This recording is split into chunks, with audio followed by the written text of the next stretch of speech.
आज बहुत ही उल्टा बयान डीएमके सरकार के एक मंत्री द्वारा आया है, जो कि बहुत ही निंदनीय है।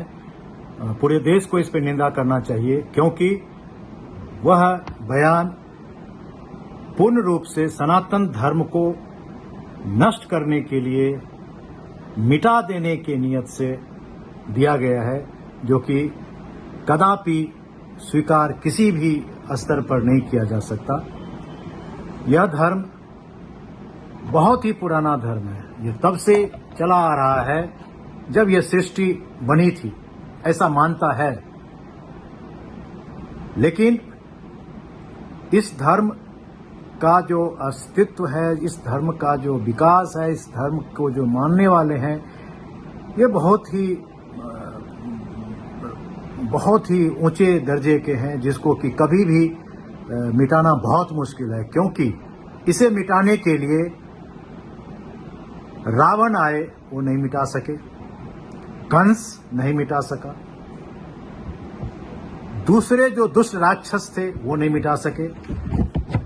यह धर्म वेद पर, पुराण पर, उपनिवेश पे, रामायण, गीता, इन सब ग्रंथों पर आधारित है, जो किसी का बुरा नहीं चाहता। कभी भी किसी के बुराई से उसको कोई लेना देना नहीं है। इस धर्म को सदा सबके भलाई के लिए सोचना है। तो ऐसे में आप ये देखें कि इस धर्म को मिटाने के लिए नई जमाने में जो आज के इसमें है, ये मुगल आए, मुगलों ने नहीं मुगल भी नहीं मिटा पाया, और अंग्रेज बहुत कोशिश कर ली, लेकिन मिटा नहीं सका। अब डीएमके की जो सरकार है, वो तमिलनाडु से ये अभियान चला रहा है, जिस अभियान के द्वारा वो पूरे भारत से सनातन धर्म को मिटा करके ही सांस लेंगे। यह कहां संभव हो सकता है? ये कैसे हो सकता है यदि आप सब एकत्रित होकर के उसे आगे बढ़ाने में सहायक होंगे? आप सबको एक होना चाहिए। ये हमारा राष्ट्रीय कर्तव्य है। इस राष्ट्रीय कर्तव्य को निभाना पड़ेगा, और जो लोग इस धर्म को मिटाना चाहते हैं उसे ही मिटाना होगा। और आज हमारे हाथ में मिटाने के लिए हमारा मत है, और उस मत के द्वारा हम इसे अच्छी तरह से मिटा सकते हैं। यह धर्म किसी भी धर्म का अनादर नहीं करता। यह धर्म बहुत ही सुलझा हुआ धर्म है, एक दैविक शक्ति से चलने वाला धर्म है। इस धर्म को कभी भी मिटाने का तो सोचना दूर, उसके तरफ देखना भी मुश्किल होगा यदि कोई आदमी इसे चाहेगा कि हम मिटा देंगे। डीएमके के जो मंत्री हैं या जो चीफ मिनिस्टर के पुत्र हैं, वे इस तरह का जो बयान दिया हुआ, इसे सभी को मिलकर के घोर निंदा करना चाहिए, और सनातन धर्म के समस्त लोगों को इससे एकत्रित होकर के, इसके लिए अपने मन को दृढ़ निश्चय करके, इतना ही नहीं, अपने एकता को एक रूप में ला करके इसका विरोध करना चाहिए। हर गांव में विरोध हो, हर मोहल्ले में विरोध हो, हर शहर में विरोध हो, और देश में व्यापक विरोध हो। तभी जाकर के ये जो मंसूबे पाल रखे हिंदू धर्म को नुकसान पहुंचाने के लिए, वो सनातन धर्म को नुकसान पहुंचाने के लिए, वो तभी अपना जो है इस तरह का प्रोपेगेंडा बंद करेगा। आप सबसे आग्रह है कि राष्ट्रीय हित में अपने कर्तव्य को निभाएं, अपने आप को बचाएं उन दुष्टों से जो कि इस धर्म का विनाश करना चाहते हैं, उसे मिटा देना चाहते हैं, और किसी भी तरह से अपने नए नवेले धर्म को, हमारे धर्म के कमी को बताने की चेष्टा करते हुए मिटाना चाहते हैं। वो सब संभव नहीं है। अब आप देखें कि तमिलनाडु में जो भी मंदिर है, उन मंदिरों के जो भी धनराशि है उस पर सरकार का कब्जा है, लेकिन जो चर्च है या दूसरे धर्म के धर्मस्थल है, उस पर किसी कब्जा नहीं। हिंदू धर्म के पैसे से उन धर्मों को संचालन करने के लिए, विकास करने के लिए पैसा दिया जाता है, और हमारे जो मठों के जो पुजारी हैं उसे सिर्फ तनख्वाह दे करके तनख्वाह देता है, और बाकी विकास का काम जो है वो नहीं होने देता, ताकि लोग वहां से अपना ध्यान भटका करके और दूसरे धर्म के तरफ जो है वो अग्रसर हो जाए, उसके तरफ मुड़ जाए, उस धर्म को मानने लगे, और जो गरीब है उसको प्रलोभन दे दे। अन्यथा इस धर्म में जो इस धर्म के जो कुप्रथा को बताने की कोशिश करता वो मिथ्या है। आप मुझे बताइए कि मंदिर में जो है मूर्ति है, मूर्ति पूजा हम करना जो है उचित नहीं। जो मूर्ति अपना बचाव खुद नहीं कर सकता, ऐसा कहना है दूसरे धर्म के मानने वालों को, जो अपने अनुयायियों को शिक्षा देते हैं कि मंदिर में जो भी मूर्ति है उसको नहीं पूजना चाहिए, इसलिए कि मूर्ति का पूजा गुनाह है। गुनाह कैसे हो सकता है? मुझे बताइए कि मंदिर में भगवान है नहीं है, प्रश्न चिन्ह लगाते हैं, ठीक है, लगा दीजिए, लेकिन वो तो भावना है। वो मंदिर में जो मूर्ति है वो मूर्ति है, लेकिन उसमें भगवान की आस्था आपकी है।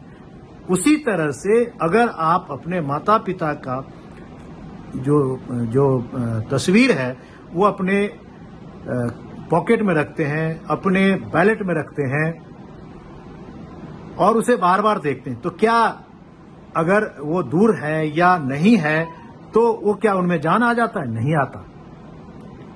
लेकिन होता क्या है कि जैसे ही आप उसको देखते हैं आपकी याद ताजा हो जाती है, आपको जो है उनमें उनकी छवि दिखने लगती है। वही ईश्वर का है। ईश्वर निराकार है, बिल्कुल सही सुना आपने, बिल्कुल निराकार है, उनकी कोई मूर्ति नहीं, कुछ नहीं है।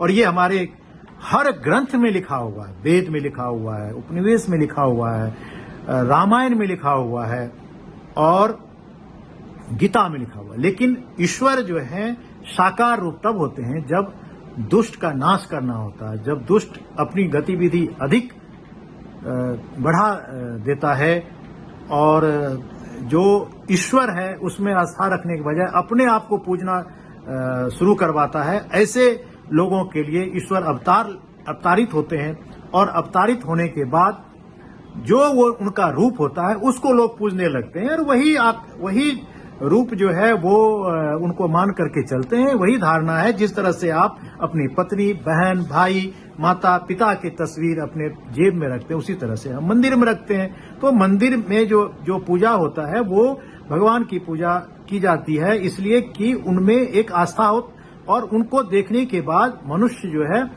उन पे अपने आप को श्रद्धित कर दे, श्रद्धा उसमें उत्पन्न हो जाए, उस हिसाब से उनका जो है अपना जो ईश्वर में जो लगन है वो लग जाए। आप सभी यही कहते हैं, जो दूसरे धर्म के मानने वाले लोग हैं, जो सनातन धर्म को मिटाना चाहते हैं, उनका कहना है कि ईश्वर निराकार है। तो हाँ, हिंदू मैथोलॉजी या सनातन धर्म में भी जो ईश्वर है निराकार, उनका कोई रूप नहीं है, लेकिन दुष्ट को नष्ट करने के लिए प्रकट होते हैं। धर्म की जब हानि होती है तो प्रकट होते हैं, और प्रकट होते हैं उन दुष्टों को विनाश करने के लिए। केकई या मंथरा ने भगवान को वन नहीं भेजा, वन भेजने के लिए पहले से योजना थी। ये कथा है, लेकिन दुष्टों को नाश करना उद्देश्य था। सरस्वती जो है वो मंथरा के जीवा पर बैठ करके ये सारा का सारा जो है काम करवाया। तो लेकिन दोष लोग केकई को देते हैं। कोई भी केकई अपनी माँ को जो है केकई मतलब अपने बच्चों का नाम केकई नहीं रखना चाहते, लेकिन ऐसा नहीं है, ईश्वर की माया है। तो ये सारे लीला है। इस लीला को करने के लिए जो है प्रभु अवतरित होते हैं और उसी रूप को हम अपने मन में धारण करते हैं ताकि उनके प्रति श्रद्धा हो जाए। उसी तरह से जिस तरह से कि हम माता पिता, भाई बहन, पत्नी और बच्चों का तस्वीर अपने पास में रखते हैं। आपने देखे होंगे कई सैनिक जब डेथ हो जाता उनके पर्स से जब निकालते हैं सामान, हम तो उसमें देखते हैं उनके बच्चे का तस्वीर है। वो तस्वीर है, वो बच्चा उसके सामने ही है, लेकिन उसका जो भावना उसके साथ जुड़ता है। इसी तरह से प्रभु है, ईश्वर है। मैं मैं यह बात सिर्फ और सिर्फ सभी सनातनियों को जागरूक करने के लिए राष्ट्र हित में कह रहा हूं कि हमारा ये राष्ट्रीय कर्तव्य है कि हम सबको एकजुट होना चाहिए, जाति धर्म से ऊपर उठना चाहिए। चूंकि सनातनी कभी भी किसी धर्म के विकास में बाधक नहीं है, तो दूसरा धर्म क्यों? अगर मैं किसी और धर्म को मान रहा हूं तो इसका मतलब ये नहीं कि मैं जो है दूसरे धर्म को नहीं चलने दूं, ये गलत है। ये आप विकास कीजिए, अपने धर्म में चलिए, अपने बच्चों को बताइए, यही तरीका। दूसरे के धर्म में क्यों आपने डाका डालना है? तो ये राष्ट्रीय हित में है। मैं अभी तो नहीं कह सकता, अगर इलेक्शन हो तो उसमें ज्यादा से ज्यादा उस दल को विजयी करें जो कि एकता का सूत्र ला सके, जो कि दृढ़ सरकार दे दे, ना कि ऐसी सरकार जो कि पाकिस्तान के हाथों जो है कठपुतली बनता रहे, विदेशी शक्ति के आगे कठपुतली बनता रहे। और वो ऐसी सरकार कौन सी पार्टी दे सकती है ये आप बेहतर जानते हैं। मिलीजुली सरकार कभी भी जो है इस देश का उद्धार नहीं कर सकता। ये आपने पिछले 15 साल में हुए इस तरह के और 67 वाला जो सरकार है उसमें देख चुके हैं। तो मेरा विनती है कि अभी सभी सनातनियों को राष्ट्रीय कर्तव्य के हित में इकट्ठा होकर के अपना अभियान चालू करें और सभी जो है इसको आगे बढ़ाएं। और जो इसको धूल में मिटाना चाहता, जो इसे नष्ट करना चाहता, जो इसे मिटा देना चाहता है, उसे ही मिटा दिया जाए, इससे नहीं कि उसे मार दिया जाए। मेरा कहने का मतलब है कि उनके विरोध, उनके खिलाफ ऐसा हो कि वो अपने आप मिट जाए। जब वो उनकी पार्टी अस्तित्व में नहीं रहेगी तो उनका जो है अस्तित्व मिट जाएगा। तो वो मिटाने की बात मैं करूं, ना कि मिटाने की। मैं आपसे आग्रह करूंगा कि इस पर आप विचार करें। और यह चूंकि बहुत जल्दी में जो आज ही का बयान है, उस बयान को देखते हुए मैंने इस वीडियो को बनाया है। हो सकता है कि अगर मेरी बात से सहमति न हो तो माफी चाहूंगा, लेकिन यथार्थ यही है। और मैं आग्रह करता हूं कि मेरे इस चैनल को सब्सक्राइब करें। और चूंकि ये राष्ट्रीय कर्तव्य के हित में है, और मैं वही बात करूंगा जो राष्ट्र के हित में होगा। राष्ट्रीय कर्तव्य जो जनता का है उसी के बारे में बात करूंगा। इसे लाइक करें, सब्सक्राइब करें, दूसरे दोस्तों में भेजें और यहाँ जो है कमेंट्स करें ताकि हम उस पर जो भी गलतियां होंगी सुधार करेंगे। धन्यवाद।